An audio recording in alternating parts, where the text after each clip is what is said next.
का 7वें इलेक्ट्रॉन की चारों क्वांटम संख्या बताइए। 7वें इलेक्ट्रॉन की एक करके दिखाइए तो।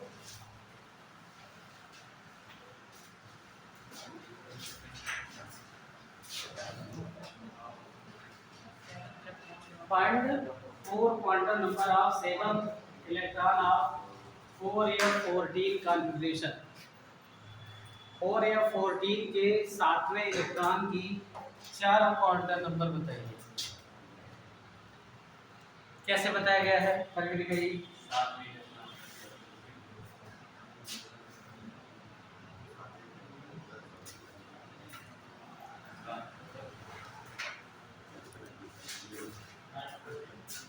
देखिए अगर यहाँ पर ये ऑर्बिटल दिया होता है तो दो वैल्यू जैसे सामने दिखती है। जैसे जो ऑर्बिटल की पहले बताया ये जो वैल्यू होती है ये n की वैल्यू होती है। किसकी वैल्यू होती है? n = 4 होती है ना। और आप बताया क्या होगा s p d f में जब जो s में इलेक्ट्रॉन एंटर करता है n की वैल्यू 0 होती है। ये बताया गया। p में जाता है 1 होती है, d में जाता है 2 होती है और f में जाता है 3 होती है। तो बताइए दो वैल्यू तो ऐसे डायरेक्ट इस तरह कॉन्फ़िगरेशन में दिखाई देती है ना, n की वैल्यू और l की वैल्यू क्या आया 7 इलेक्ट्रॉन पार्टिकल बता रहा है। बताइए अब ऑर्बिटल है 7 ऑर्बिटल इसमें बनेंगे है ना।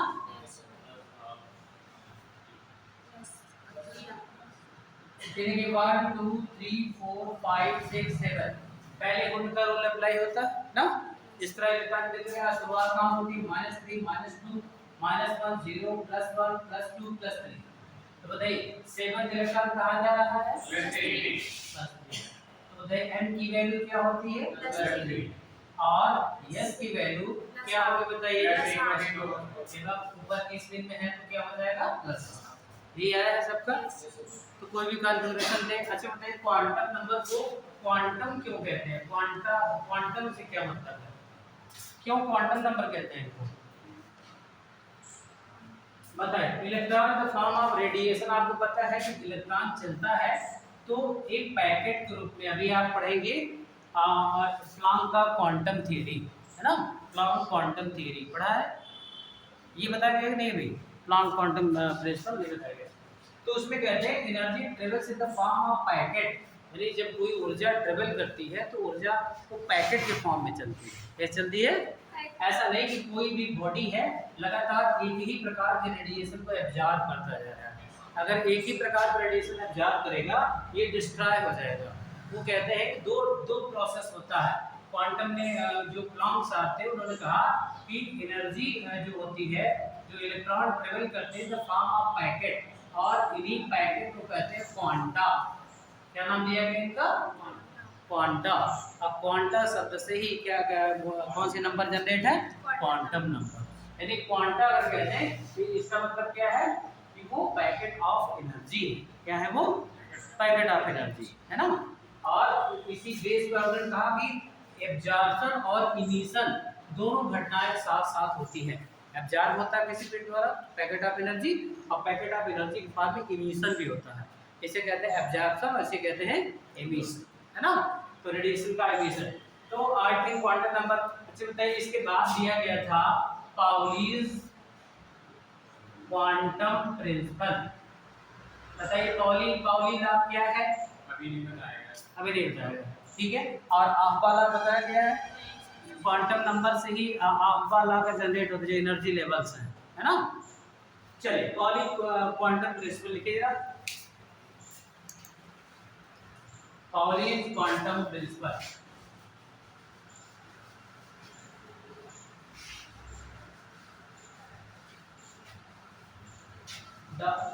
पहले पेज इसका लॉ लिख लीजिए।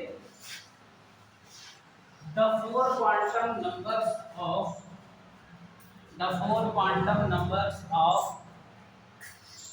any two electron cannot be same।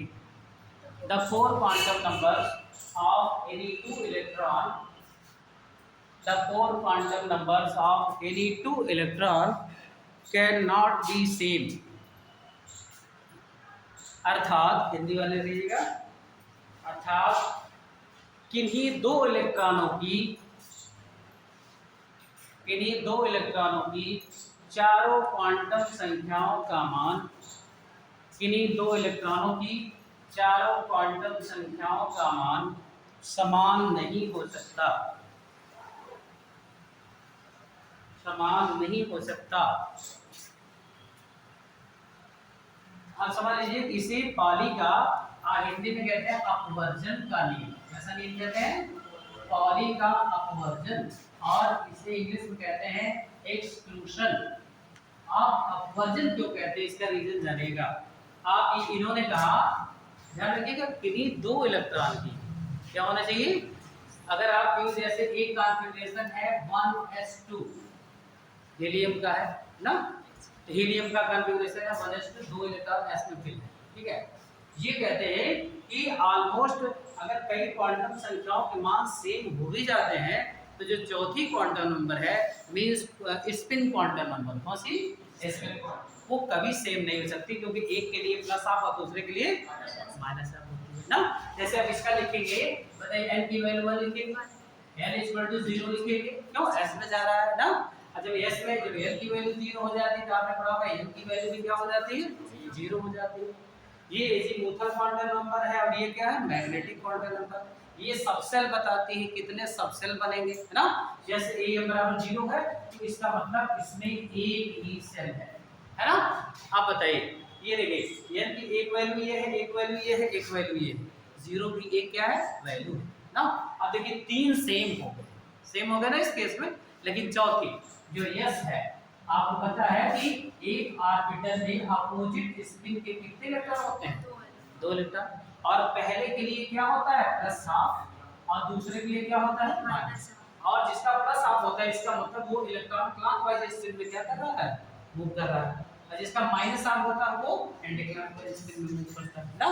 तो बताइए तीन की वैल्यू सेम हो गई, लेकिन चौथी वैल्यू यस की वैल्यू में डिफरेंस है, एक के लिए प्लस हाफ और दूसरे के लिए माइनस हाफ, दो वैल्यू हो गई ना। इसीलिए पॉलिश कहते हैं कि किसी भी दो इलेक्ट्रॉन की, ध्यान रखिएगा, दो इलेक्ट्रॉन की अगर बात एक ही इलेक्ट्रॉन 1s1 होता तो हाइड्रोजन के लिए पॉलिश एक्सक्लूशन प्रिंसिपल फेल हो जाता है ना। अब बताइए यस में जा रहा है इसकी भी एक ही इलेक्ट्रॉन होता और प्लस हाफ हो जाता, तो चारों वैल्यू एक एक वैल्यू आ जाती है ना। तो तब बताइए फिर 1 इलेक्ट्रॉनिक कॉन्फ़िगरेशन वाले पे इनका नियम फॉलो ना हो। किन्हीं दो इलेक्ट्रॉन की चारों क्वांटम नंबर्स कभी भी सेम नहीं हो सकते। अगर किसी कंडीशन में कुछ की सेम हो भी जाए तो चौथी जो है जिसे आप क्या कहते हैं स्पिन क्वांटम नंबर, वो जरूर अलग होगी, एक के लिए प्लस हाफ और दूसरे के लिए माइनस। और देखिए एक्सक्लूशन क्यों कहा, जैसे सपोज दैट पहला इलेक्ट्रॉन डाला क्लॉकवाइज स्पिन में प्लस हाफ हो गया, दूसरा इलेक्ट्रॉन डाला माइनस, एक एनर्जी को अच्छा आपको पता है जब इलेक्ट्रॉन एनर्जी को एब्जॉर्ब करता है तो क्या हो जाता है, उसकी एनर्जी क्या, काइनेटिक एनर्जी क्या हो जाए, बढ़ जाएगी, वो हायर एनर्जी लेवल में जंप कर जाएगा। अभी यही से देखिएगा एटॉमिक स्पेक्ट्रम में पढ़ाऊंगा, है ना, पहले इधर पढ़ा दो, और इसके क्योंकि आपका ये आता है बहुत ज़्यादा अनपेयर्ड इलेक्ट्रॉन निकालना, मैग्नेटिक प्रॉपर्टी निकालना, है ना, ये सब भी नहीं बताया गया है। फिर एटॉमिक स्पेक्ट्रम के कल हम बात करेंगे, हाइड्रोजन स्पेक्ट्रम कैसे आया था, जब इलेक्ट्रॉन इमिट करता है हायर एनर्जी लेवल में, मान लीजिए E2 है, ये E1 है ना, तो हर कंपाउंड या दुनिया की हर चीज अपने ग्राउंड स्टेट में स्टेबल रहना चाहती है, कहाँ रहना चाहती है, जमीन पे। अगर हमको हवा वैसे तैरा दिया जाए तो हम यहाँ पे स्टेबल नहीं है ना, कहाँ पे स्टेबल होंगे, ग्राउंड लेवल ना। क्या करता है 10⁻⁻6 सेकंड तक इलेक्ट्रॉन हाई एनर्जी लेवल में रहता है, फिर आता है बैक अपने ग्राउंड लेवल में, है ना, और जब बैक आता है एनर्जी को क्या करता है, इमिट कर देता है, क्या कर देता है, जैसे आप सोचिए कभी बड़ा वाला झूला झूले हैं, बड़ा वाला, है ना, जब आप सबसे ऊपर जाते हैं तो अचानक बहुत थोड़ा सा ऐसा लगता है कि वेटलेस हो गए, क्यों, हमारा भार ही नहीं है, आप डर लगता है, और जब नीचे आने लगता है ऐसा लगता है हमारी बॉडी से एनर्जी जा रही है ना, डर लगता है ना। तो हायर एनर्जी लेवल से लोअर में जब आएंगे आप एनर्जी का क्या करते हैं, इमिशन, है ना। और यही जो रदरफोर्ड मॉडल रदरफोर्ड का मॉडल दिया गया था, रदरफोर्ड मॉडल कहता था कि उन्होंने रदरफोर्ड का आपको पता है उन्होंने न्यूक्लियस की खोज किया था ना, उन्होंने कहा था पूरा एटम का सारा मास जिसके अंदर एक स्मॉल स्पेस में बंद है उसे कहते हैं सेंट्रल पार्ट न्यूक्लियस, क्या कहते हैं उसको, लगभग परमाणु का समस्त द्रव्यमान इसी न्यूक्लियस में केंद्रित होता है ना, और इलेक्ट्रॉन बहुत कम मास वाले हैं और इसके चारों ओर क्या करते हैं, अराउंड मूव करते हैं ना। और इन्होंने कहा था जिस प्रकार सन के चारों ओर जो है प्लेनेट मूव करते हैं, उसी प्रकार से नाभिक के चारों ओर को कौन मूव करता है, इलेक्ट्रॉन। इसीलिए उनके मॉडल को सोलर प्लेनेट मॉडल भी कहा गया। कैसा मॉडल कहा गया, हिंदी में कहते हैं सौर ग्रही मॉडल, है ना। तो उन्होंने कॉन्सेप्ट दिया। लेकिन एक साइंटिस्ट थे मैक्सवेल, समझिए थोड़ा सा बेसिक थ्योरी भी समझ लीजिए। एक वैज्ञानिक थे मैक्सवेल, उन्होंने कहा आप अगर थोड़ा सा आप कह तो रहे इलेक्ट्रॉन मूव कर रहा है, लेकिन पहली बात बताइए उसके पास मूव करने के लिए एनर्जी कहाँ से आती है। क्यों मूव करने के लिए हम अगर इस कमरे का हम चक्कर लगाना चाहें तो हमारे पास एनर्जी होनी चाहिए, तब तो हम चक्कर लगाए ना। एनर्जी कहाँ से आती है पहले बात बताइए। और ठीक है एनर्जी आती है जब आप बता रहे हैं कि न्यूक्लियस पॉजिटिव है और इलेक्ट्रॉन नेगेटिव है, तो ये घूम रहा है, अट्रैक्शन फोर्स डालेगा इस पर। क्या डालेगा, तो बताइए जब अट्रैक्शन फोर्स डालेगा ये इलेक्ट्रॉन धीरे धीरे इसकी एनर्जी खत्म क्यों नहीं हो जाती और नाभिक में गिर करके डिस्ट्रॉय क्यों नहीं हो जाता, है ना। ऑब्जेक्शन लग गया। और मैक्सवेल कहते थे अगर कोई जलता हुआ पिंड है, अगर वो लगातार जल रहा है तो बताइए एक दिन ऐसी होगी उसकी ऊर्जा क्या हो जाएगी, एनर्जी क्या हो जाएगी, लॉस हो जाएगी और वो खत्म हो जाएगा, है ना। जैसे आप लकड़ी जला दीजिए राख बन जाएगा, एनर्जी उसकी चलेगी जलने के बाद, है ना। तो बताइए ये गिरता क्यों नहीं है ना, नाभिक न्यूक्लियस में गिर क्यों नहीं जाता। और उसके बाद इसके पास एनर्जी कहाँ से आती है, तमाम ऑब्जेक्शन रिपोर्ट मॉडल पे लग गए। और उन्होंने कहा कि कभी कभी जो इलेक्ट्रॉन, जैसे आपने इंद्रधनुष देखा होगा आसमान में ना, ऐसे ऐसे पट्टियां दिखाई देती है ना, डिफरेंट डिफरेंट वेवलेंथ की विद योर आपने पढ़ा होगा ये कलर 7 रंग है ना। तो बताइए कहते हैं ये पट्टियां एटॉमिक, उन्होंने देखा जब हाइड्रोजन के स्पेक्ट्रम को रखा हीट किया तो हाइड्रोजन क्या किया, ऐसे ऐसे बड़ी बड़ी ऐसे जो है पट्टियां बैंड ऐसे देने लगा, ऐसे आने लगा। तो उन्होंने कहा समथिंग अपीयरेंस, उसको कहा गया स्पेक्ट्रम है। क्या है बताइए, उन्होंने कहा कि बताइए परमाणु स्पेक्ट्रम क्यों शो कर रहे हैं, स्पेक्ट्रम क्यों आ रहा है। बहुत सारे मॉडल जो है उनके ऑब्जेक्शन लग गया। तब आया था नील्स बोर का मॉडल। किसका मॉडल आया था, उन्होंने कहते थे कि जो इलेक्ट्रॉन मूव करता है बिना अपनी एनर्जी को खोए, एक स्टेशनरी ऑर्बिट होती है, न्यूक्लियस के बाहर एक सर्कुलर पाथ होता है, इसमें इलेक्ट्रॉन ऐसे ऐसे क्या करता है बिना एनर्जी को इमिशन किए या एब्जॉर्प्शन किए ऐसे घूमता रहता है। और उन्होंने कहा कि इलेक्ट्रॉन सभी ऑर्बिटल में नहीं घूमता है, जिसके लिए एंगुलर मोमेंटम n/2π होता है, n/2π, यानी कहने का मतलब यहाँ क्या है प्रिंसिपल क्वांटम नंबर है, h क्या है प्लैंक कांस्टेंट है ना। एक फिक्स स्टेशनरी ऑर्बिट में ही मूव करता है, ऐसा नहीं कि वो हर ऑर्बिट में मूव करे, जैसे n = 1 है, n = 2 है, इसमें मूव करे दूसरी में मूव करे, ऐसा जरूरी नहीं है ना। तो उन्होंने कहा कि जिनके लिए ये एंगुलर मोमेंटम कोणीय संवेग हिंदी में कहते हैं, जिसका मान इसके मल्टीपल में आता है, इसी की मल्टीप्लाई में, तो उसी में मूव करता है, अदरवाइज वो मूव नहीं करता। अब थोड़ा सा इन्होंने स्पेक्ट्रम के बारे में जवाब देना चाहा। उन्होंने कहा कि ऐसा है कि जब इलेक्ट्रॉन जैसे यहाँ पर है, ये इलेक्ट्रॉन E1 है, ये एनर्जी लेवल है E2, E3, E4, ये एनर्जी लेवल है ना। पहली energy level E1, E2, E3, E4, हर ऑर्बिट की एक निश्चित एनर्जी होगी ना। और पहला जैसे इसको कहते हैं K, L, M, N, ये सेल हैं आपके ना। तो क्या करता है कि जब इलेक्ट्रॉन को आप एनर्जी देते हैं तो इलेक्ट्रॉन ये देखिए जो लोअर एनर्जी लेवल है इससे हायर एनर्जी लेवल में जंप करता है, कहाँ चला जाता है, फिर वो कम बैक होता है क्योंकि हायर एनर्जी लेवल में वो ज्यादा स्टेबल नहीं होता। और जब ये आता है मान लीजिए E4 से E3 में आया तो एनर्जी का क्या करेगा, इमिशन करेगा, एनर्जी का क्या करेगा, इमिशन। और मान लीजिए E4 से E3, E2 में आया, E4 से E1 में आ गया, तो बताइए हर सेल की एनर्जी होगी। अब बार बार इलेक्ट्रॉन की एनर्जी क्या क्या होगी बताइए, इमिशन होगा, और वही एनर्जी स्पेक्ट्रम के फॉर्म में हमको दिखाई देती है। इतना उन्होंने कह दिया। और थोड़ा सा हाइड्रोजन के स्पेक्ट्रम को एक्सप्लेन कर पाए, और अदर जो जिसमें इलेक्ट्रॉन ज़्यादा थे उनके स्पेक्ट्रम को वो नील्स बोर भी एक्सप्लेन नहीं कर पाए। इसके बाद जैसे आपने यहाँ तो नील्स बोर के साहब के मॉडल में केवल K, L, M, N ये जो सेल जिसको बोलते हैं इनके बारे में ही वो जानकारी दे सके कि सेल क्या है ना। और लेकिन इसके बीच में आपको पता होगा shell divided into smallest part के S, P, D, F subshell में डिवाइड होता है ना। तो सब सेल की बात भी नील्स बोर के मॉडल में नहीं हुई है ना। उसके बीच में आ गया मैक्स प्लैंक का ये सिद्धांत आ गया। तो अभी मैक्स प्लैंक के सिद्धांत के बारे में बात करते हैं, पहले इसके बारे में बात की एक्सक्लूजन क्यों कहते हैं। तो क्या करता है, जब थर्ड इलेक्ट्रॉन आना चाहता है तो ये जब इसमें एंटर करना चाहता है, ये इसको अपोज करते हैं, इसके आने का विरोध करते हैं कि तुम्हारी अब इस सेल में जगह नहीं बचेगी। क्यों? क्योंकि अगर तुम आओगे तो तुम्हारी स्पिन किसके साथ होगी, और अगर इसके साथ होगी तो सेल की एनर्जी क्या हो जाएगी, बढ़ जाएगी। अगर इसके साथ होगी तो सेल की एनर्जी कम हो जाएगी। तो सेल हर कंडीशन में जो सब सेल है अनस्टेबल हो जाएगा। क्या हो जाएगा बताइए? ये जो अपवर्जन का मतलब होता है विरोध करना, वर्जना करना, वर्जित। तुम यहाँ नहीं आ सकते, तुम यहाँ से और कहीं चले जाओ, हायर एनर्जी लेवल पे चले जाओ, है ना। यानी कोई भी सेल थर्ड इलेक्ट्रॉन के आने का क्या करता है, अपोज करता है, विरोध करता है ना। इसलिए इस प्रिंसिपल को कौन सा प्रिंसिपल कहते हैं, एक्सक्लूशन प्रिंसिपल। बात समझ आए? पाली के अपवर्जन को अपवर्जन क्यों कहते हैं, बात समझ में आई? कि जो एक सेल है जिसमें दो इलेक्ट्रॉन अपोजिट स्पिन के होते हैं ना, ये थर्ड इलेक्ट्रॉन के आने का क्या करते हैं, विरोध या वर्जना कहते हैं। क्यों? क्योंकि अगर ये आ गया तो बताइए या तो स्पिन इसके साथ होगी या तो स्पिन इसके साथ होगी, बताइए दोनों ही कंडीशन में सेल क्या हो जाएगा, अनस्टेबल, है ना। तो सेल स्टेबल बना रहे, इसीलिए उन्होंने कहा था कि अपोजिट स्पिन के केवल कितने इलेक्ट्रॉन हो सकते हैं, 2 इलेक्ट्रॉन हो सकते हैं। तीसरा इलेक्ट्रॉन उस सेल में नहीं आएगा, अगर जरूरत होगी पी में जाएगा या डी में जाएगा या अपने जाएगा, राइट। तो ये था पाली का एक्सक्लूसिव प्रिंसिपल। चलिए अब देखिए Aufbau principle. आफ्बा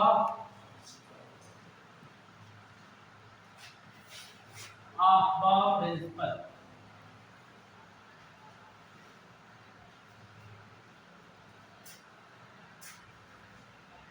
आफ्बा principle. Aufbau AU या DAU, Aufbau principle. Aufbau is a German word. Aufbau is a German word. German word which means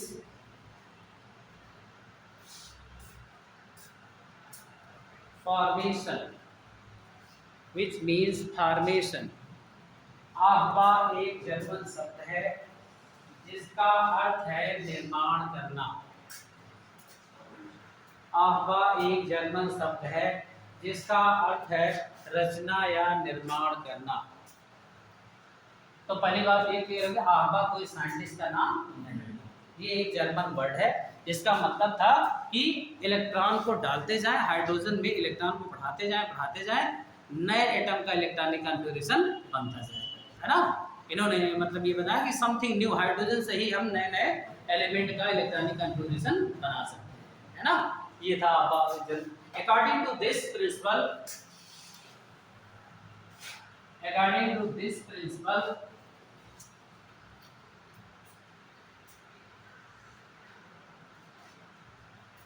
at the time of electronic configuration, at the time of electronic configuration,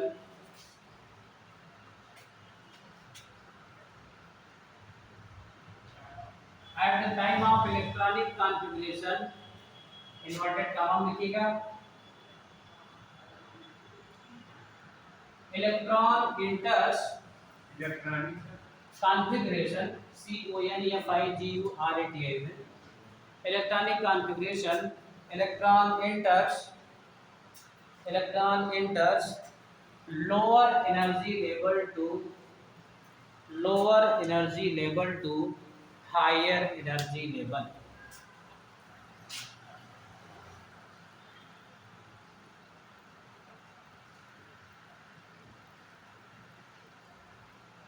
higher energy level अर्थात Aufbau नियम के अनुसार, आफ्बा नियम के अनुसार electron निम्नतम ऊर्जा स्तर से,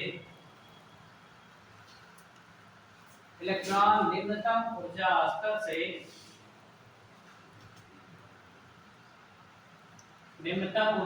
से उच्चतम ऊर्जा स्तर में उच्चतम निम्नतम ऊर्जा स्तर से उच्चतम ऊर्जा स्तर में प्रवेश करते हैं।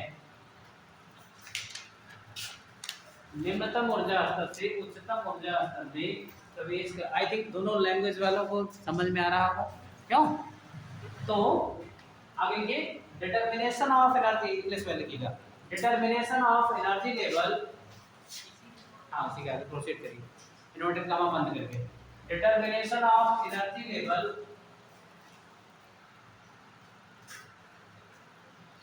can be explained by N plus L rule. Determination of energy level can be explained by N plus L rule. According to this rule,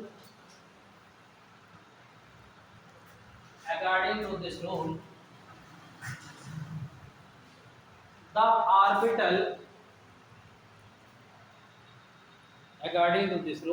orbital which have lower value of N plus L, which have, according to this rule, the orbital which have lower the value of N plus L,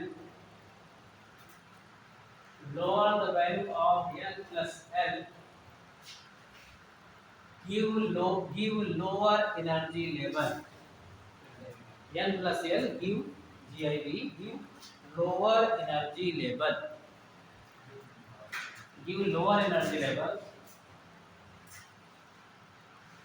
If the value of N plus L lower energy level, बात को विस्तार करेंगे। If the value of N plus L is same for more than one orbital, FR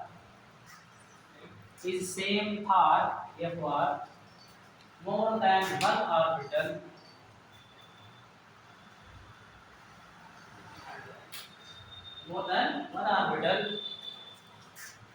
the lower energy level orbital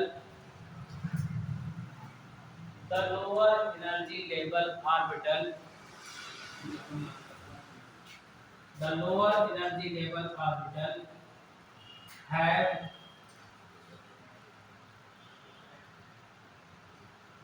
lower its principal quantum number, its principal quantum number। अब इसे समझ लीजिए, n plus ये जो energy level लिखे जाते हैं, किसे हम लोअर माने किसे हायर माने, एक तो यह एक तरीका फिर याद करने वाला हो जाएगा, है ना। अगर आप कहीं पे देखिए, जहां भी अभी तक एटॉमिक 1 से 30 तक में हम मेनली स्कैंडियम टू जिंक तक मेनली पूछा जाता है, डी ब्लॉक एलिमेंट, है ना। अब आप सेकेंड ईयर में आते हैं, ब्लॉक में बहुत सारे एक्सेप्शन भी है उसमें, है ना। क्या हुआ, आगे इधर आ जाओ यार हिंदी में, चलो ठीक है। हाँ देखो जरा, ऊर्जा स्तरों का निर्धारण N plus L नियम के अनुसार होता है। ऊर्जा स्तरों का निर्धारण N plus L नियम के अनुसार होता है,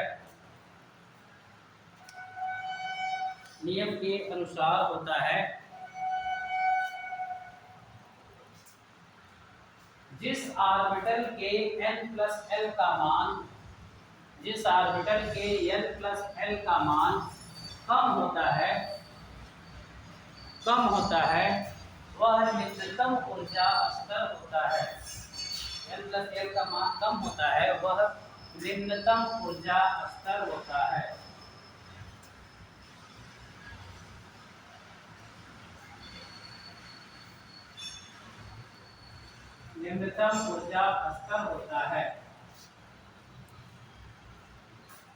यदि एक से अधिक ऑर्बिटल के लिए N plus L के मान समान हो जाएं,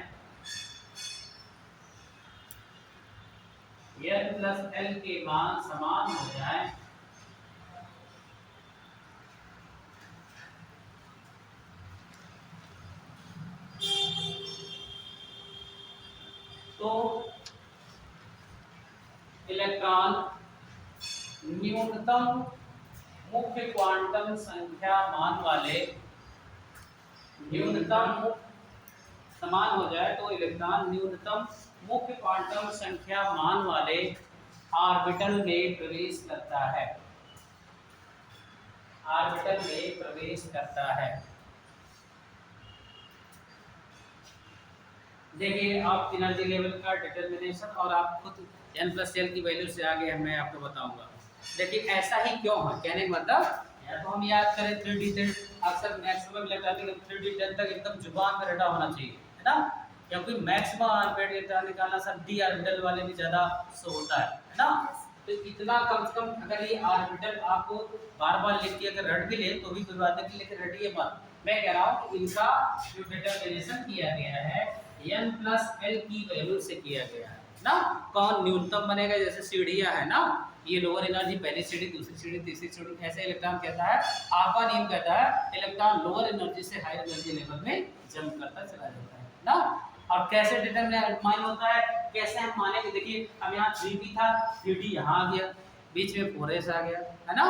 इसका मतलब ये वेरिएशन क्यों है ना, ऐसा ही क्यों है, इसका जवाब देने के लिए एक कोलेस्निक थे, कोलेस्निक साइंटिस्ट, उन्होंने n+l का रूल दिया। कौन सा रूल दिया? अब आप ये दोनों वैल्यू क्वांटम नंबर पढ़ चुके हैं, पता है n क्या है, प्रिंसिपल क्वांटम नंबर है, और ये अज़ीमुथ क्वांटम नंबर है ना। इन दोनों का की हर ऑर्बिटल के वैल्यू निकाल लीजिए, ठीक है, जिसकी वैल्यू पहली बार लोअर आ जाए, कम आ जाए, है ना, इसका मतलब इलेक्ट्रॉन उसी में पहले एंट्री मारेगा, ठीक है ना। जिसका ज्यादा आ जाए इलेक्ट्रॉन उसके बाद उसमें प्रवेश करेगा ना। और हमने एक बात और लिखा है, यदि एक से ज्यादा ऑर्बिटल के लिए अगर n+l की वैल्यू सेम आती जाए, है ना, तो इलेक्ट्रॉन उसमें पहले एंट्री करेगा जिसकी n की वैल्यू क्या है, लोअर है, इसका मान कम है, आपने लिखा है मुख्य क्वांटम संख्या का मान कम है, उसमें वो लोअर एनर्जी लेवल होगा, है ना। अब याद मत करिए, इसको अच्छे से सब समझ लीजिए, भुला गए तो क्या करेंगे, हम तुरंत चेक कर लेंगे n+l की वैल्यू लगा के, है ना, नहीं तो ऐसे याद करना पड़ेगा, ये आएगा, दिमाग सोचता रहेगा, टाइम ज़्यादा लगेगा ना। तो तुरंत आप n+l, अब बताइए यहाँ 1s के लिए आप सोचिएगा n की वैल्यू क्या है, 1 है, राइट, s की वैल्यू क्या है, 0, ये देखिए पहला एनर्जी लेवल मिला, कौन सा एनर्जी लेवल मिला, आप कहते हैं कि सर 1s ही क्यों, है ना। अब आप बता सकते हैं कि ये जो एनर्जी लेवल है अकॉर्डिंग टू किसके रूप में है, पहला एनर्जी। यहाँ देखिए, अब आप समझ चुके हो 2 + 0 क्यों 2, 2p के लिए बताइए 2 + 1 3, तीसरा एनर्जी लेवल है, पहला, दूसरा, तीसरा एनर्जी लेवल, क्यों 3s में देखिए 3 + 0 = 3, ये देखिए आ गया सेकंड कंडीशन n+l, क्यों, अगर दो ऑर्बिटल के लिए n+l की वैल्यू सेम हो जाए, क्यों, तो इलेक्ट्रॉन किस में पहले एंट्री मारा है, जिसका लोअर प्रिंसिपल क्वांटम नंबर है, 2p में जाएगी, देखिए इसका 2 है और इसका क्या है, पहले किस में भरना चाहिए, 2p में, फिर 3s में, राइट। अब बताइए 3p के लिए क्या हो जाएगा, 3 + 1 क्यों 4 हो जाएगा, 4s के लिए 4 + 0 4 हो जाएगा। अब देखिए 3 + 2 क्या हो जाएगा, 5 हो जाएगा, राइट ना। ये देखिए 4 4 आया, पहले 3p में गया और फिर 4s, है ना। और देखिए 4s पहले बीच में 3d आगे क्यों है, जबकि इसके यहाँ 3 यहाँ पे है ना। अब आप बता सकते हैं 3d का n+l की वैल्यू क्या है, 5 है ना, और इसकी क्या है, 4 है। तो कौन पहले लोअर एनर्जी का कौन है, 4s, फिर कौन है, 3d, है ना। आप बताइए इसके लिए सब वैल्यू निकाल लीजिए, 4 + 1 5 ना, 5 + 0 ये देखिए 5, ये देखिए 5 5 5, देख रहे हैं 2 से ज्यादा ऑर्बिटल के लिए सेम आने लगा, क्यों, आप देखिए किसमें एंट्री किया, पहले 3 में, फिर 4 में और फिर 5, है ना। आप बताइए इसके बाद बताइए 4d 4 + 2 6, है ना, 5d 5 + 1 6, अब बताइए यहाँ पर आ जाएगा 6s 6 + 0 6, और इसके बाद अब आ जाएगा, अब बताइए 5, अच्छा बताइए अब हम कहते हैं 5d है और 4f है, इन दोनों में कौन पहले फिलअप होगा। अब आप चेक कर सकते हैं ना, अगर आप भुला रहे हैं कि यार 5d भरेगा, हाँ ये देखो 5 + 2 7 आ रहा है, 4+3 7 आ रहा है, तब आप समझ चुके हो कि क्या लिखना चाहिए, क्या लिखना चाहिए, पहले 4f भरेगा, क्या भरेगा 4, ये देखो इसका प्रिंसिपल प्रोडक्ट कम है ना, इसका मतलब यहाँ पर क्या लिखने पहले 4f, देन क्या लिखते 5d ना, देन अब बताइए अगर हम बात करते हैं कि 5d और 6p आने वाला है, दोनों में कौन पहले फिलअप होगा, 7 इसका आएगा, 6 + 1 7 इसका आएगा, 5d पहले फिलअप होगा, 6p क्यों बताइए, 5d पहले भर गया फिर हो गया 6p, अब बताइए 6p के लिए 7 आ रहा है, अब यहाँ पे आएगा 7s, क्या आएगा 7s, अच्छा बताइए 7s और 5d में कौन कौन पहले भरेगा, 7 + 0 7, 5 + 2 7, पहले 5d तो आ ही गया, 6p आ गया, अब क्या आएगा बताइए 7s, क्या आएगा 7s, अब इसके बाद बताइए 5f और 6d में पहले कौन भरेगा,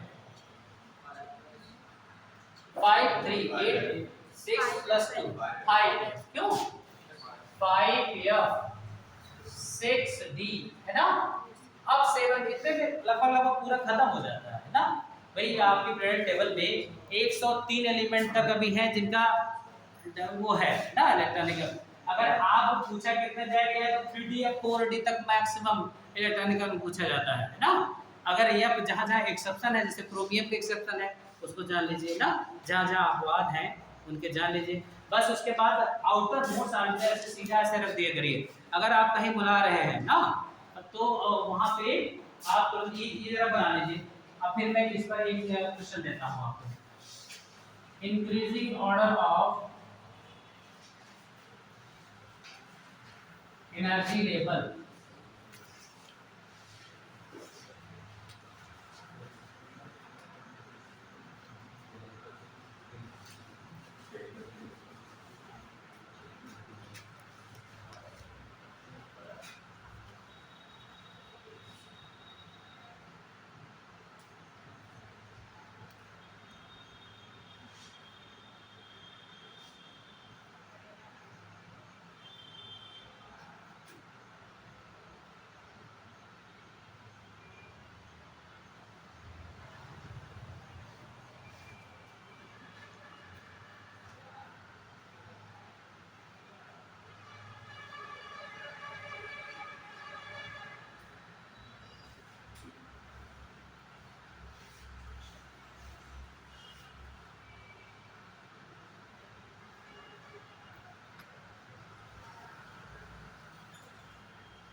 बताइए ये एनर्जी लेवल का हमने एक ऑब्जेक्टिव क्वेश्चन दिया, देखिए इस तरह भी आते हैं, कौन सा ऑप्शन सही है,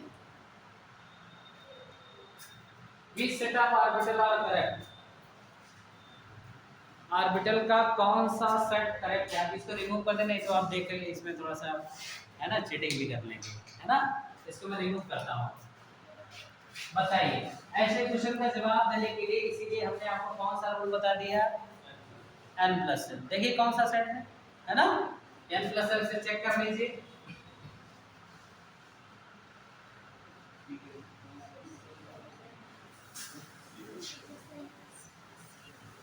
कौन सा option C, option C right है, अच्छा फिर आपको बताना पड़ेगा कि अच्छा एक बात देखिए, कभी कभी क्वेश्चन आता है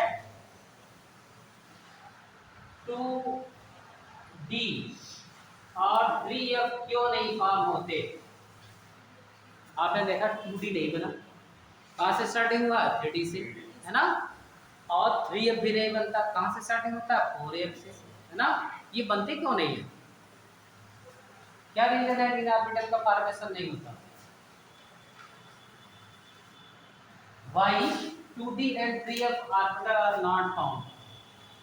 आपको पता है जो एनर्जी लेवल का सीक्वेंस है क्या है, यस यस ऑर्बिटल क्या होता है, स्फेरिकल होता है, न्यूक्लियस के बिल्कुल समीप होता है, ठीक है ना। यस पी डी एफ, यही इनका एनर्जी लेवल भी तो है।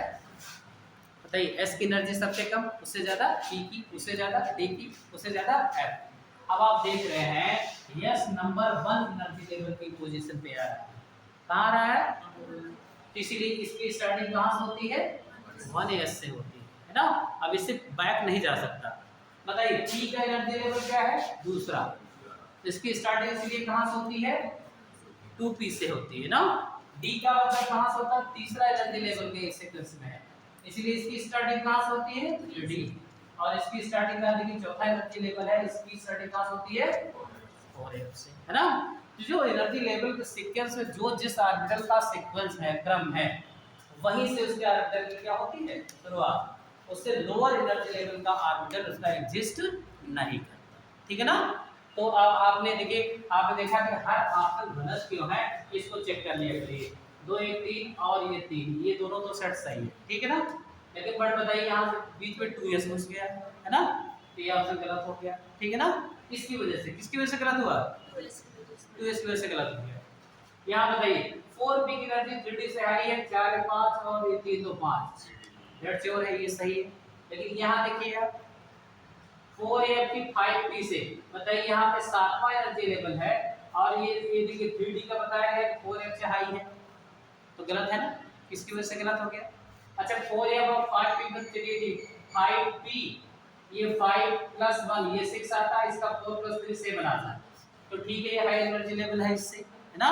लेकिन बताइए क्या 3d 4f से हाई एनर्जी लेवल है क्या, नहीं है, इसका मतलब इसकी वजह से इसकी कहानी खत्म, गलत है, क्यों। अब बताइए यहाँ P S equals increasing order of energy level लिखा है ना, कौन क्वेश्चन क्यों गलत है वो भी रीजन आपके दिमाग में होना चाहिए ना। बताइए 3p 3 + 1 4, ये देखिए 3 + 2 5, है ना, ये 4 ये 5, ये देखिए 4 + 1 इसका भी 5 आएगा, लेकिन बताइए लोअर हुआ और ये हायर है, n + n के अकॉर्डिंग क्यों, और सबसे हाई एनर्जी लेवल 5 + 2 7 है कि नहीं, किस क्रम में अरेंज है, increasing order of energy level. यहाँ देखिए ये तो हाई हो ही नहीं सकता, पहला ही गलत हो गया, है ना। 4 + 0 4, 4 + 1 5, 4 कहाँ पड़ा है 5 से, क्यों, तो ये भी गलत है, तो ऑप्शन हमारा कौन सा सही है, सी, है ना। अच्छा अब देखिए क्वांटम नंबर्स में ऑब्जेक्टिव क्वेश्चन सर ने बताया था, नहीं बताया था, बताइए, तो मैं दे रहा हूँ, ये सब नीट के आते हैं, विच quantum set is wrong set,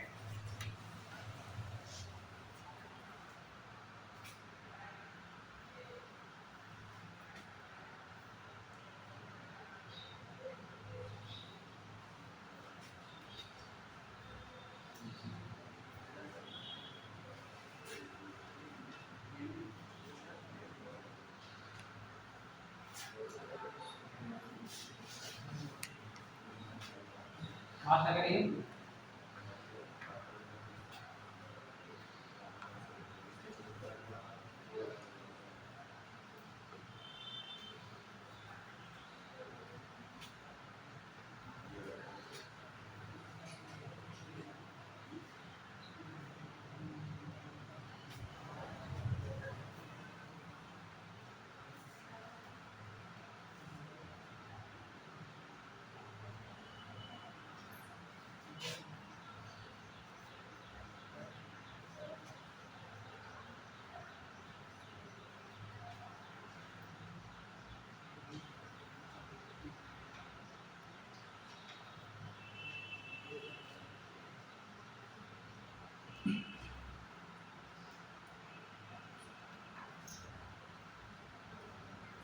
बताइए which quantum set is wrong set,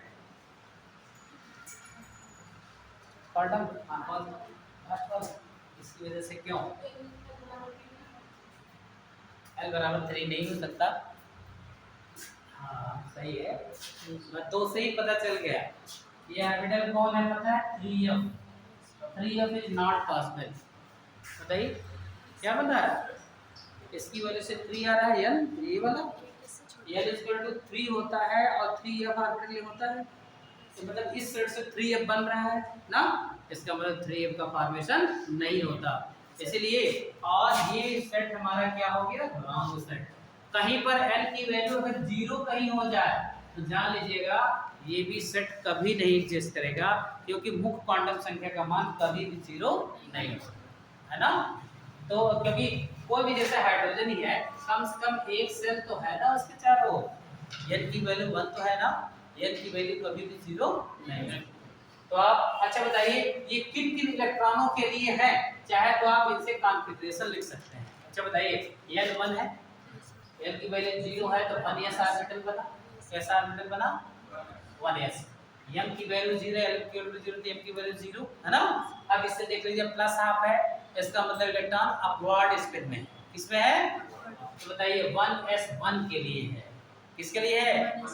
अगर यही पर माइनस होता तो आप कहते 1s के सेकंड इलेक्ट्रॉन के लिए, किसके इलेक्ट्रॉन के लिए है?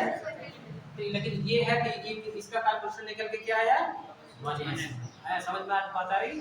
इसका देखिए n इक्वल टू 4 यानी 4f ऑर्बिटल बन रहा है। कौन सा ऑर्बिटल बन रहा है? 4f बन रहा है। m की वैल्यू 0 है, ध्यान रखिएगा। अब जब f 7 बनाएंगे अब वहां से समझ पाएगा किस इलेक्ट्रॉन के लिए है। क्यों? 1 2 3 4 5 6 7, ये देखिए पहला गया, दूसरा गया, देखिए -3 -2 -1 0 यहाँ आ रहा है, +1 +2 +3, राइट।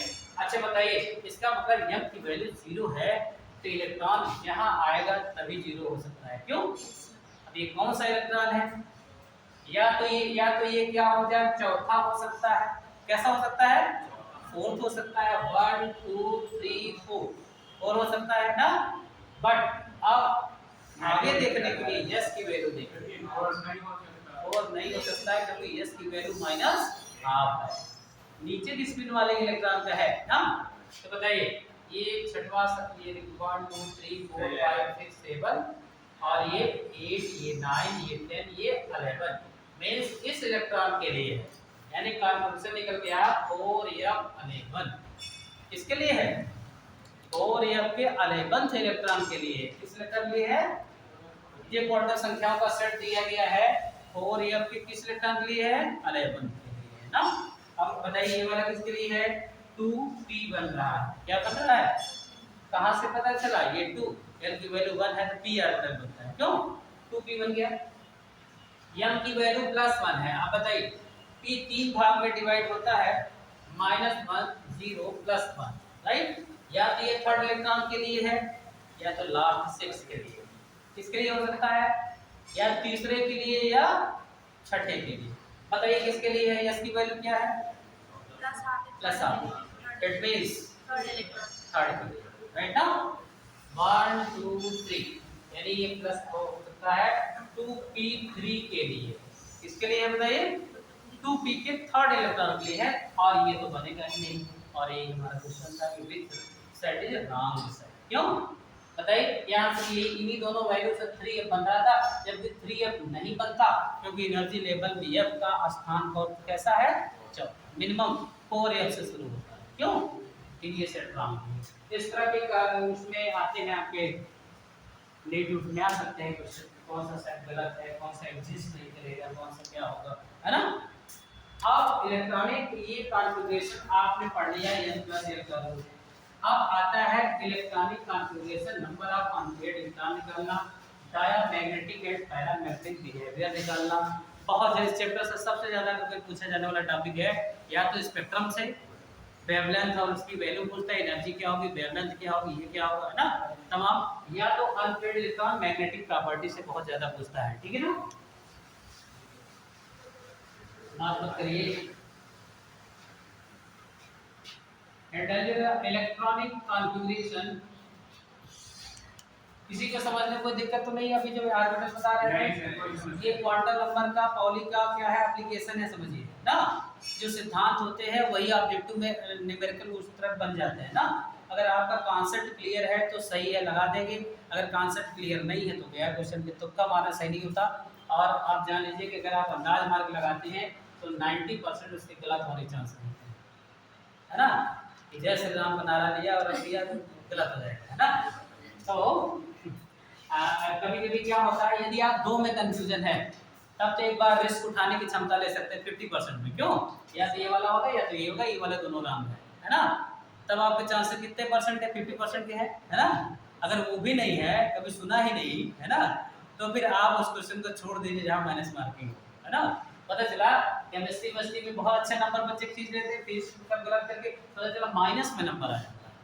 मैंने IIT में देखा है, किसी IIT उसमें फिजिक्स में माइनस में नंबर। केमिस्ट्री बहुत अच्छा कर लीजिए, पता चला फिजिक्स एकदम खराब है, माइनस में नंबर आया, तो केमिस्ट्री का भी तो नंबर लेके गया है ना, वो पूरा माइनस कर दिया आपका, है ना। और सोचिए कि जो सिलेक्शन होता है, आप समझ लीजिए कि 90-20 पे अगर आप OBC तो 75 प्लस अगर नंबर आ गया तो भी आप कट ऑफ में आ जाते हैं। लेकिन अच्छा कॉलेज भले नहीं मिलता, अच्छा कॉलेज मिलेगा 120 के ऊपर रही मार्क अगर आपके हैं तो 90 वगैरह मिल सकता है, 90 वगैरह मिल सकता है। लेकिन MBBS नीट में तो वो भी नहीं है।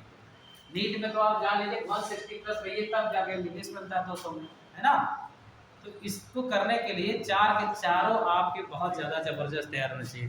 जियोलॉजी बाटी पूरी NCERT एकदम रन लीजिए, 10 बार पढ़ लीजिए, है ना। इनको समझ में कम आता है, अपनी कैपेसिटी लेबर को बढ़ा दीजिए, यानी उसी चीज़ को 10 बार 20 बार पढ़ लीजिए। कोई लोग होते हैं स्ट्रांग माइंड 2 बार में समझ जाते हैं, तो फिर आपको 10 बार में कर लीजिए, अपना लेबर बढ़ा दीजिए, है ना।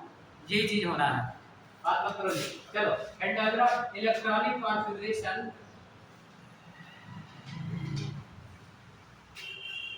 and magnetic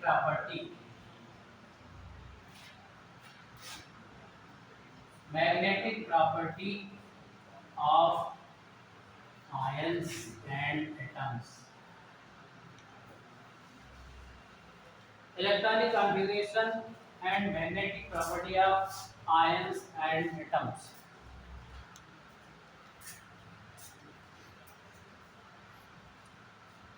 तत्वों का इलेक्ट्रॉनिक विन्यास बनाना और आयनों एवं परमाणुओं के चुंबकीय गुण।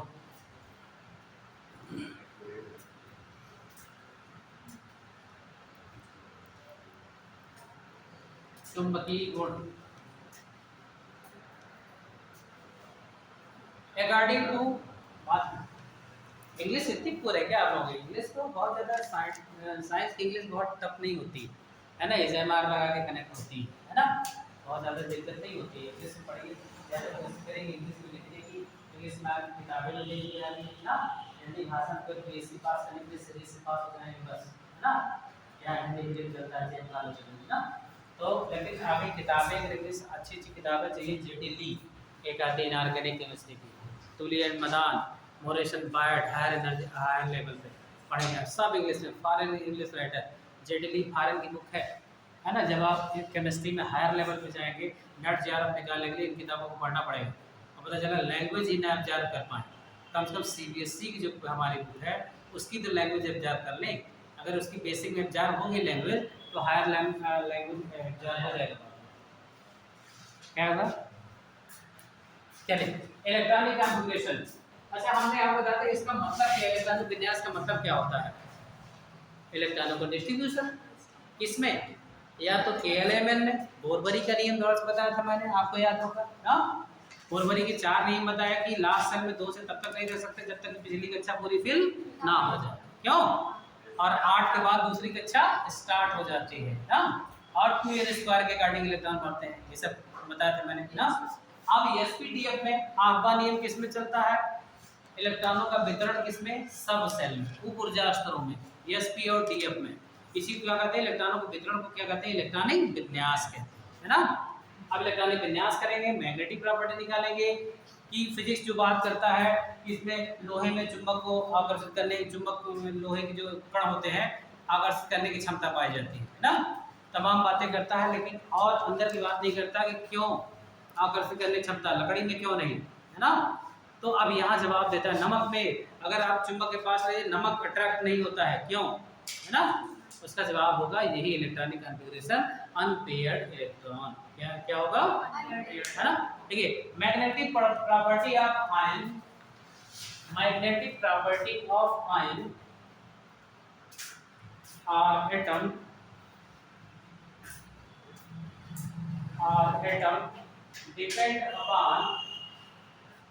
depend upon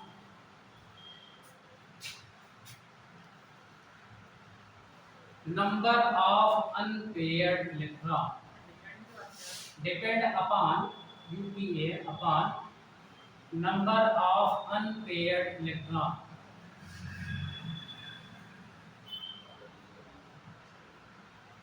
According to presence of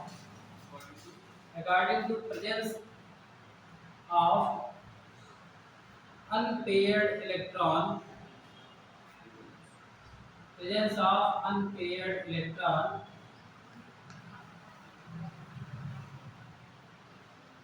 unpaired electron or paired electron,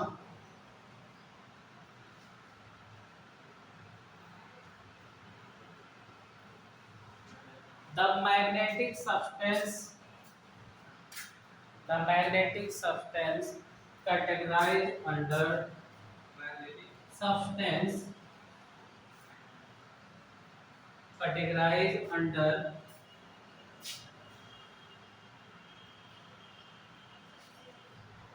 two part, categorized under two part.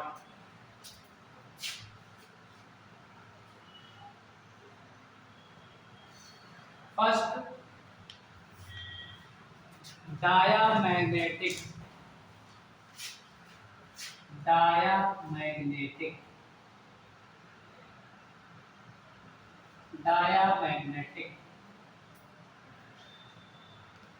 इसमें लिखिएगा if atom or ion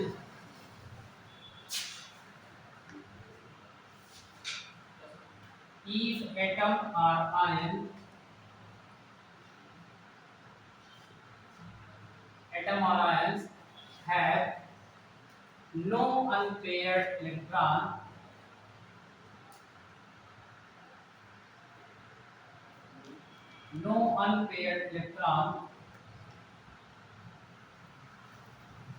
the substance is diamagnetic.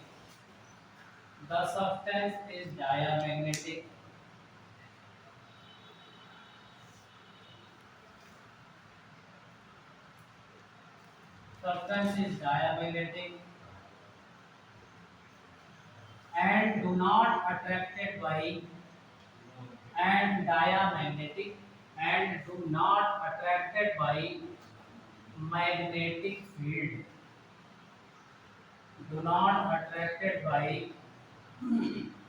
magnetic field.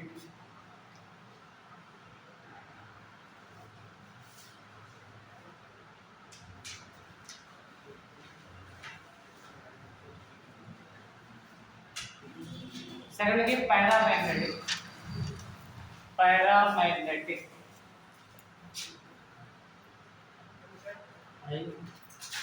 देर में क्यों,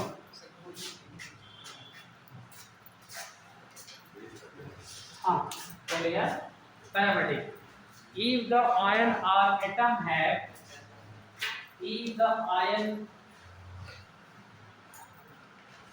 or atom have number of unpaired electron in their orbital,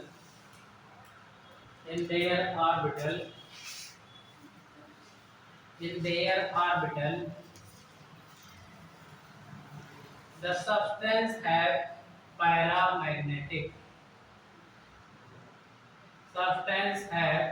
paramagnetic,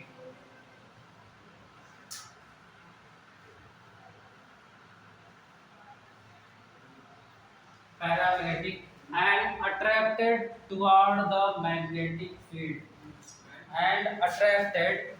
आकर्षित होते हैं, attracted toward the magnetic field, attracted toward the magnetic field.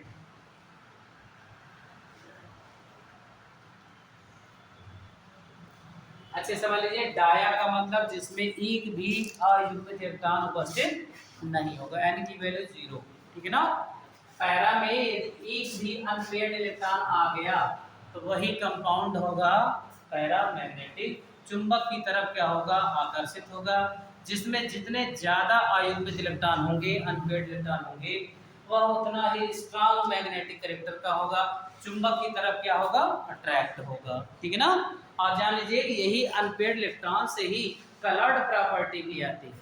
अगर कहते हैं नमक रंगहीन है क्यों, NaCl इज कलरलेस क्यों, तो इसका मतलब है उसके किसी भी आयन में ना तो Na+ में ना ही Cl- में, इसका मतलब कोई भी अनपेयर्ड इलेक्ट्रॉन प्रेजेंट नहीं होगा। अब इलेक्ट्रॉनिक कैलकुलेट करके देखते हैं ना कि कौन सा रंगीन होगा, कौन सा रंगहीन। जैसे विच आयन इज कलरलेस, ऐसे ऑब्जेक्टिव में आते हैं, कौन सा आयन रंगहीन है ना। तो सबका जवाब कलर्ड होगा कि नहीं होगा, मैग्नेटिक होगा कि नहीं होगा, है ना। तो इस सब का जवाब क्या है, आपको अच्छे से इलेक्ट्रॉनिक कॉन्फ़िगरेशन चाहे वो एटम का हो या आयन का हो, एक्सेप्शन पूरी तरह अच्छी तरह आना चाहिए, है ना।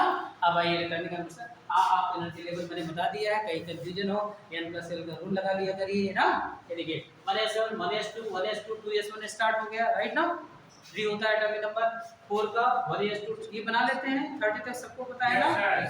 अब देखिए 2p4 क्लोरीन का 1s2 2s2 2p5, राइट। अब देखिए ये इनर्ट गैस आ रही है 1s2 2s2 2p6 ना। अच्छा अब ध्यान रखिएगा, अब मैं आपको याद करने के लिए बता दूं, बार बार ऑर्बिटल ये रिपीट होते हैं ना। तो क्या किया करिए, अगर कोई इनर्ट गैस मिल रही है तो उसका कॉन्फ़िगरेशन को करोड़ में कर दीजिए, 60 तक हो जाएगा, यानी इतना आप लिख चुके हैं ना। और क्योंकि कंपटीशन में टाइम कम होता है, 4 सेकंड या आधा मिनट होता है क्वेश्चन के लिए, तो आपको लास्ट के 2 ऑर्बिटल सिर्फ याद रखा करिए बस, है ना। यहाँ देखिए, अब यहाँ पे इनर्ट गैस का नियन है। अब बताइए 2p के बाद क्या आने वाला है, 3s आने वाला है, क्यों। तो बताइए इसको हम करोड़ में करते हैं, देखिए नियन, और बताइए 2p से 3s1 क्या कर दें, इसका मतलब 2p6 तक हम कर चुके हैं, राइट ना। नियॉन को करोड़ में करने का मतलब है नियॉन का कॉन्फ़िगरेशन नहीं कर दे। अब बताइए मैं मशीन क्या कर, नियॉन करोड़ में करके 3s2, राइट ना। 3s के बाद क्या स्टार्ट हो गया, 3p। तो बताइए नियॉन को करोड़ में 3s2 3p1, सिलिकॉन नियॉन ये देखिए 3s2 3p2, क्यों ये हो गया। अब बताइए p6 तक भरेगा इसमें। अब बताइए यहाँ पे क्या करें, नियॉन ना, और बताइए क्या हो गया 3s2 3p3, 2 ऑर्बिटल लेके भर रहे हैं केवल, neon 3s2 3p4, chlorine neon 3s2 3p5, argon neon को करोड़ में करके 3s2 3p6। अब देखिए p6 फिर भर गया, यस सर। अब करोड़ में किसको करेंगे, आर्गन को, है ना। आर्गन को करोड़ में कर देंगे, बार बार रिपीट हो रहा है। ये देखिए आर्गन को करोड़ में कर दिया। अब बताइए 3p6 कर दिया आपने, 3p के बाद कौन ऑर्बिटल आने वाला है, 4s। क्या जैसे आर्गन का हमको पता होगा कितना है, अब आर्गन को करोड़ के, अब आर्गन के आगे वाले लिख देंगे, बस 2 ऑर्बिटल, क्यों। अब बताओ इसके बाद 3p के बाद कौन आता है, 4s। बताओ क्या हो जाएगा, 4s1, है ना। कैल्शियम का आर्गन ये देखिए 4s2। अब इससे ये पता भी चलता है कौन किस ब्लॉक का है, क्यों। जो p ब्लॉक s ब्लॉक की बात करते हैं, पोटेशियम और कैल्शियम s ब्लॉक की, ये वाले सब के सब कहाँ जा रहे हैं, p ब्लॉक में। अंतिम इलेक्ट्रॉन जिसमें एंट्री मारता है उसी ब्लॉक का वो एलिमेंट होता है। अब बताइए अब यही से शुरू हो जाता है d ब्लॉक, कहाँ शुरू हो जाता है, d ब्लॉक। स्कैंडियम बताइए आर्गन 4s2 3d1, क्यों। Titanium 4s2 3d2, vanadium 4s2 3d3। अब ये कब तक भरेगा, 10 तक। और ये इंडिकेट किया करिए ये सब हाफ नियम के क्या है, एक्सेप्शन है ना। Yes sir. जब, और एक्सेप्शन इसलिए है कि जब कोई सेल हाफ फिल्ड होने वाला, देखिए होना क्या चाहिए था, 3D4 होना चाहिए, है ना, लेकिन ये आधा एग्जैक्टली हाफ फिल्ड जब होने लगता है इसकी स्टेबिलिटी बढ़ जाती है, ये लोअर एनर्जी से एक इलेक्ट्रॉन को अपनी ओर खींच लेता है। तो क्या क्या हो जाता है बताइए, 4s1 और 3d5। एक्सेप्शन, एक्सेप्शन का रीजन क्या है, ऑर्बिटलों का स्टेबिलिटी ना, डी ऑर्बिटल या तो एग्जैक्टली हाफ फिल्ड हो तब स्टेबल होता है, या तो कंप्लीटली फिल्ड हो तो मोर स्टेबल होता है ना, और इसीलिए कॉपर के केस में कंप्लीटली फिल्ड होने वाला होता है, इसलिए वो एक्सेप्शन दिखाता, शो करता है। अब यहाँ देखिए मैग्नीज का समझ चुके होंगे, आर्गन अभी ये चलेगा 4s2 3d5, आयरन का क्या चलेगा बताइए, 4s2 3d6। अच्छा बताइए, केवल अभी आप इसी फैमिली में पढ़ेंगे कोऑर्डिनेशन कंपाउंड, है ना, कोऑर्डिनेशन कंपाउंड में इनकी बहुत जरूरत होती है कि D6 है तो उसमें हाई स्पिन लो स्पिन में बताऊंगा, क्रिस्टल फिट थ्योरी बताऊंगा, वहाँ इनकी बहुत जरूरत होती है, एकदम जुबान पर रटे होना चाहिए। जैसे आयरन का कोई कहते हैं तो 4s2 3d6 26 होता है, 18 तो 20 6 26, पहले 4s भरेगा फिर D6, आपको 30 तक तो कलम भी उठाने की जरूरत ना पड़े, इलेक्ट्रॉनिक कॉन्फ़िगरेशन ऐसे दिमाग बना रहना चाहिए। अच्छा 4s 3d है, 4s 3d है, 4s तो भर जाएगा, अब डी में देखते हैं कितना, अब दो ठो मात्र एक्सेप्शन है, कौन, क्रोमियम और copper, 3d5 4s1 3d10 4s1, chromium और कॉपर का केस, बाकी तो सब अकॉर्डिंग टू नियम चलते हैं ना। तो बताइए 36 हो गया, कोबाल्ट का देखिए 4s2 3d7, निकेल का आर्गन 4s2 3d8, है ना, कॉपर का आप जान चुके हैं एक्सेप्शन है ना 4s1 3d10, है ना, और जिंक का देखिए आर्गन 4s2 3d10, है ना। अब ऐसे अभी मैग्नेटिक प्रॉपर्टी की बात करें तो कौन कौन मैग्नेटिक नेचर का होगा, अच्छा बताइए, ये मैग्नेटिक हो सकता है कि नहीं हो सकता, हो सकता है, क्यों, क्यों, एक इलेक्ट्रॉन है और अपवर्ड स्पिन होगा, अनपेयर्ड हो जाएगा, क्यों, लेकिन ये जोड़ा बन गया, नहीं होगा। अभी एटम की बात करते हैं, आयन की नहीं बात करते हैं, ये देखिए ये भी, है ना, क्या हो जाएगा, अभी आयन के फॉर्म में होगा तो नहीं होगा। अच्छा ये सब आयन के रूप में एग्जिस्ट करते हैं, याद रखिएगा। अब जैसे बताइए नमक जब बनता है, अब नमक कलरलेस क्यों है और ये चुंबक की तरफ अट्रैक्ट क्यों नहीं होता, इसको ब्रेक कर दीजिए, Na+ में और Cl- Na+ का मतलब है 11 था, एक निकल गया, 10 इलेक्ट्रॉन बचे, कितने बचे, अच्छा 10 का करेंगे 1s2 2s2 2p6, ये देखिए 6 और 10, p पूरा का पूरा क्या है, भरा है, कोई भी इलेक्ट्रॉन ऐसा नहीं है जो जोड़े में ना हो। तो बताइए क्या सोडियम आयन कलर होगा, नहीं, कलरलेस होगा, क्यों, क्या होगा, कलरलेस। ऐसे ही Cl- का करके देख लीजिए आप ना, 17 था, एक और आ गया 18, 18 मीन्स आर्गन का, क्यों, आर्गन के लिए आपके सामने है, ये देखिए आर्गन 3p6 ना, इसका मतलब इसमें कोई भी जो दोनों आयन है, दोनों पार्ट है इसके, दोनों में अनपेयर्ड इलेक्ट्रॉन एक भी नहीं है, इसीलिए कलरलेस है ना, जैसे पानी का भी कोई रंग नहीं है ना।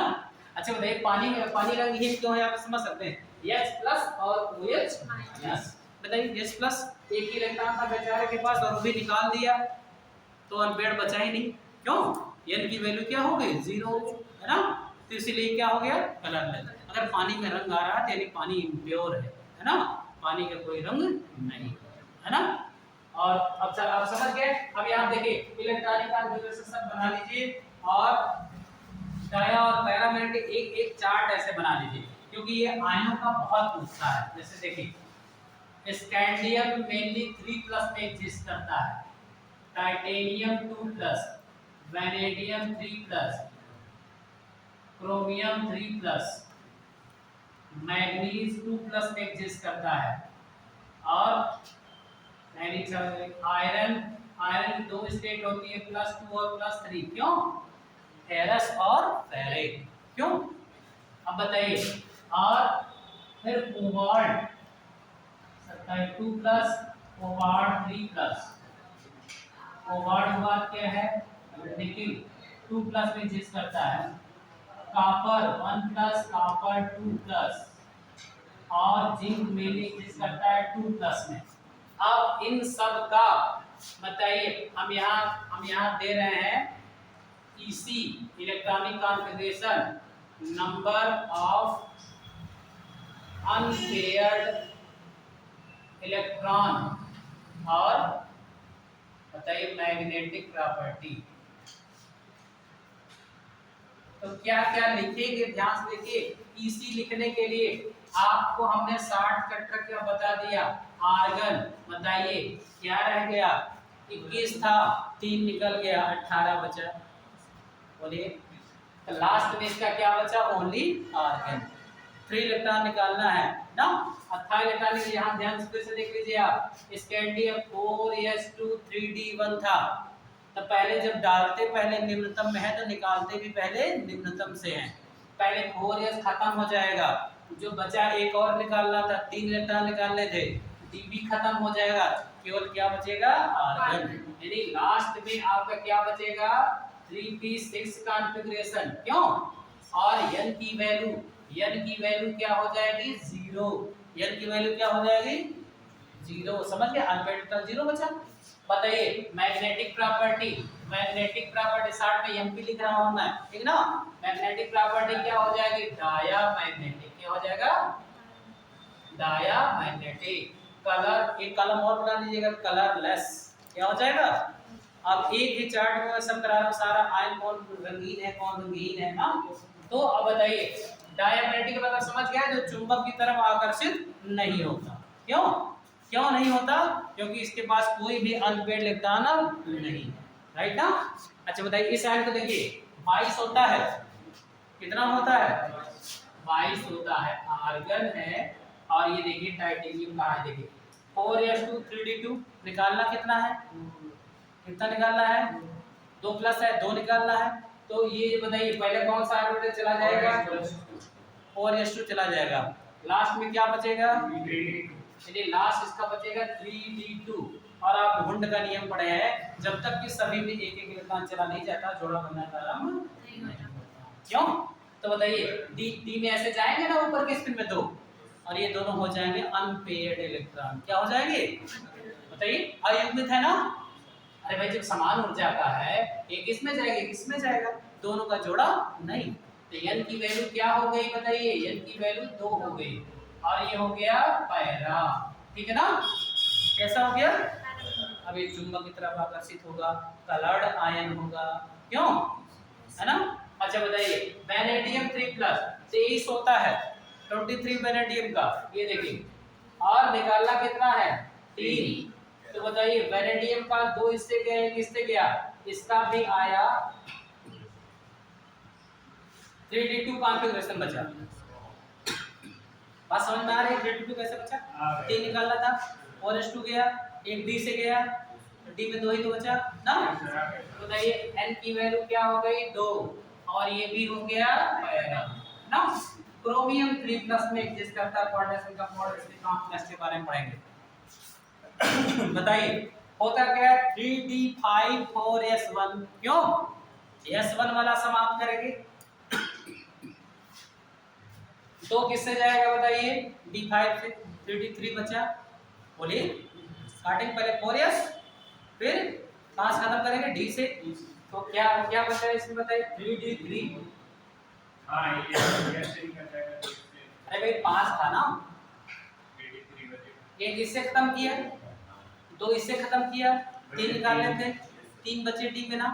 बताओ d में 3 बचे, 3d3 ऐसे गुना, और ऐसे भरेंगे तीनों में एक एक ना। n की वैल्यू क्या हो गई, 3। इसीलिए जो पृथ्वी का चुंबकत्व है, आपको पता है पृथ्वी की जो ग्रेविटेशनल फोर्स है, उसके क्रोड में 3 मेन मेटल्स हैं, निकिल, क्रोमियम और आयरन, है ना। इसी से पूरी ग्रेविटी है, समझिए साइक्लाइज स्टेट में। आप देखिए 3 के तीनों ही मैग्नेटिक हैं, है ना। इसीलिए चुंबक की तरफ क्या करते हैं, अपनी और वस्तुओं को क्या करते हैं, अट्रैक्ट करते हैं। यहाँ आप देखिए, अब यहाँ देखिए n की वैल्यू 3 पैरा। क्यों, मैग्नीज का रंग गुलाबी होता है। कभी आपको लैब में अगर चेकिंग करने के लिए मिल जाए, बताइए कौन कौन से बेसिक रेडिकल प्रेजेंट हैं, तो कभी कभी कलर से छांट लिया करिए, निकिल का रंग ग्रीनिश होता है, कॉपर का रंग ब्लूइश होता है, स्काई ब्लू। जैसे कॉपर सल्फेट कहते हैं ब्लू विट्रियल, है ना। जैसे आसमान का रंग उस तरह का साल्ट आ जाए तो जान लीजिए कॉपर होने की संभावना पॉसिबिलिटी है ना। बताइए सब समझ में आ रहा है। Manganese 3D। अब देखिए दो कॉन्फ़िगरेशन केवल आपको लास्ट वाले रटे होने चाहिए, अपने आप निकाल सकते हैं कितना आएगा। अच्छा बताइए हमें मैग्नीज को पता है 3D5 4s2 होता है। क्या होता है? दो निकालने 4s गया 3D5 बचा यानी D5। क्यों?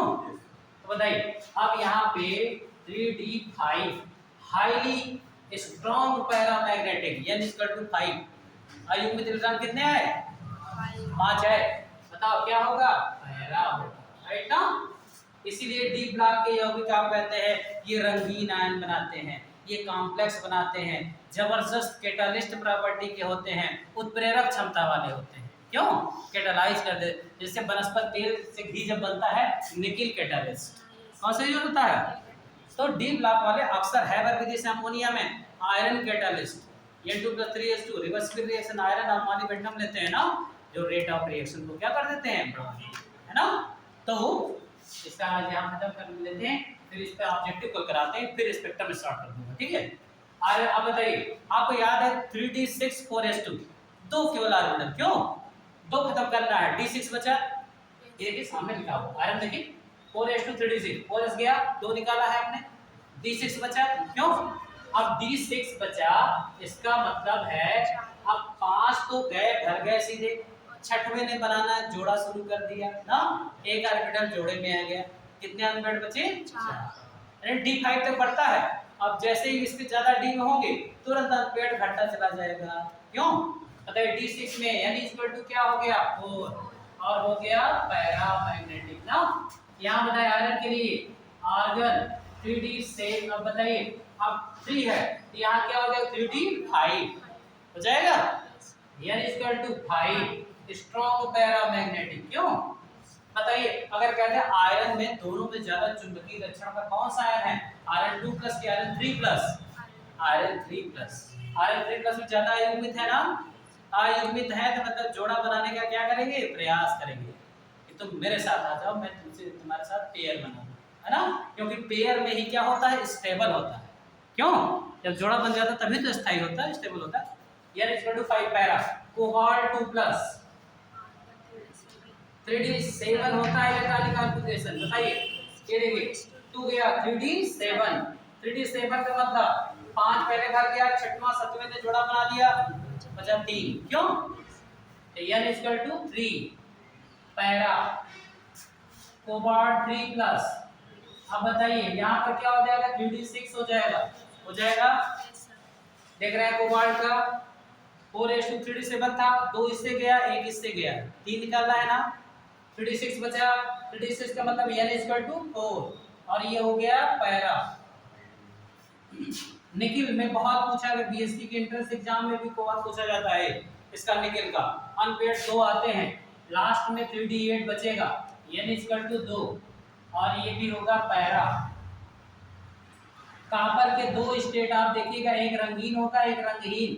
कॉपर का 3D10 4S1 होता है, एक निकालना तो S1 गया, 3D10 बचा। क्यों? तो बताइए इसमें 3D10 कॉन्फ़िगरेशन आया, N इक्वल टू 0 और ये आयन हो गया डायामैग्नेटिक। क्या हो गया? यानी चुंबक की तरफ कॉपर 1+ वाला अट्रैक्ट नहीं होगा ना, लेकिन कॉपर 2+ वाला होगा। दोनों के कॉन्फ़िगरेशन क्या है 29 है ना, एटॉमिक नंबर। बताइए इसका क्या होगा, आर्गन 3D9 हो जाएगा, N इक्वल टू 1 आ जाएगा। इसीलिए ये साल्ट ब्लूइश कलर का है, ये साल्ट पैरामैग्नेटिक है ना, और ब्लू कलर का साल्ट होता है ये कॉपर सल्फेट, इसी में एग्जिस्ट करता है। CuSO4 कॉपर 2+ सल्फेट 2- ना, कॉपर सल्फेट का रंग नीला, आपको देखा होगा लैब में, आसमानी नीला रंग, पैरामैग्नेटिक। अब जिंक देखिए कलरलेस हो जा रहा है। 3D10 4S2 होता है ना, 4S2 खत्म, 3D10 बचेगा, N इक्वल टू 0 और होगा ये डायामैग्नेटिक। ये कलरलेस है। कैसे आया है? जिनका N 0 हो गया क्या है, कलरलेस, नॉट कैरेक्टरलेस। क्यों? कैरेक्टरलेस नहीं है, कलरलेस है, ठीक है ना। कैरेक्टर तो वही है ना, हार्ड मेटल है जिंक वगैरह, है ना। जिंक का मेल्टिंग पॉइंट लगभग जिंक के जो कंपाउंड होते हैं लगभग 13-1400 मेल्ट करते हैं, है ना।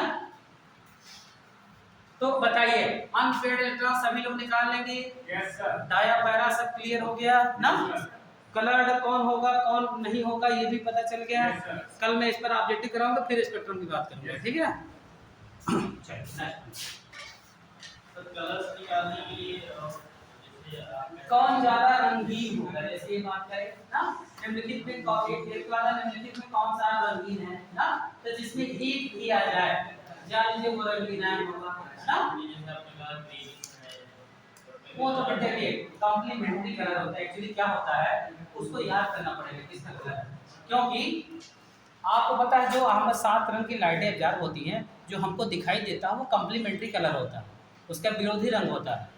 जब वर्ण विक्षेपण फिजिक्स में पढ़ेंगे, लाइट डिफ्रैक्शन पढ़ेंगे आप, है ना। तो जिस वेवलेंथ की एनर्जी एब्जॉर्ब करता है उसका, जैसे हम कोई चीज़ हमको सफ़ेद दिखाई दे रही है तो ब्लैक रेडिएशन को एब्जॉर्ब कर रही है। काले का जस्ट उल्टा क्या होता है सफ़ेद, उसका कॉम्प्लीमेंट्री कलर हमको दिखाई देता है। और आपको आपको पता है कि रंग भी 2 टाइप, प्राइमरी और सेकेंडरी। कई रंग ब्लू ग्रीन रेड, ये 3 रंग प्राइमरी रंग हैं। इन्हीं को मिला मिला करके आधा रंग बने हैं, चाहे वो पिंक हो एंड समान, है ना, तमाम चीज़ें और रंगों के मेल से बनता है, ठीक है ना। तो कुछ आयन के जो बहुत पूछे जाते हैं ये कैसा कलर होगा, जैसे कापर सब तो लैब में जाके आप चेक कर लेते हैं। जैसे आयरन है, आपने जंग देखा है, जंग का रंग क्या होता है, भूरा टाइप का होता है, ब्राउनिश होता है ना। Copper sulphate green blue vitriol कहते हैं कापर सल्फेट .5s2। ब्लू का मतलब ही होता है नीला, यानी कि उसके साल्ट किस रंग के होंगे, नीले। Ferrous sulphate .7s2 green vitriol कहते हैं। हरा हिंदी में कहते हैं हरा कशीस, नाम में लिखा हुआ हरे रंग का होगा साल्ट, है ना। तो जो मेनली साल्ट के कलर हैं बस केवल डी ब्लॉक इन्हीं में से पूछता है। तो बताइए 4-5 कलर तो ऐसे ही आपको बता दिए। अब बाकी लैब में जब आप प्रैक्टिकल करते हैं कोई चीज़ का तो अपने आप पता चल जाता है यार कौन सा कलर एग्जिस्ट कर रहा है इसका, ठीक है ना। तो बस ये जानिए, अब इनमें पूछ ले कि बताओ आयरन 2+ में मैग्नीज और मैग्नीज में कौन ज़्यादा रंगीन है। अब ज़्यादा की बात करा, दोनों रंगीन है, कौन ज़्यादा है वो भी डिपेंड करेगा अनपेयर्ड इलेक्ट्रॉन पे। ये देखो मैग्नीज में कितने हैं 5, आयरन 2+ में कितने हैं 4। कौन ज्यादा डीप कलर का होगा, मैग्नीज। समझ रहे हैं, डीप कलर का होना भी अनपेयर्ड इलेक्ट्रॉन डिपेंड करता है। Higher the number of unpaired electron higher its coloured property ना एंड मैग्नेटिक प्रॉपर्टी आल्सो, है ना। तो बात इतनी समझ में आई। आज ये सारे रूल पॉली नियम, हुंड का नियम पढ़ाई है आपने, आपका नियम खत्म हुआ, n+l रूल खत्म हुआ, क्यों, और आपने पढ़ा मैग्नेटिक प्रॉपर्टी इन इलेक्ट्रॉनिक। कल के लेक्चर में है ना बहुत पढ़ाइए, बहुत ज़्यादा पढ़ाइए, नीट वाले तक से ऊपर तक बात भी आ गई। ठीक है। अब आप इसको मैं कल पूछूंगा, आप डेट कराऊंगा इसको, ठीक है। ठीक है।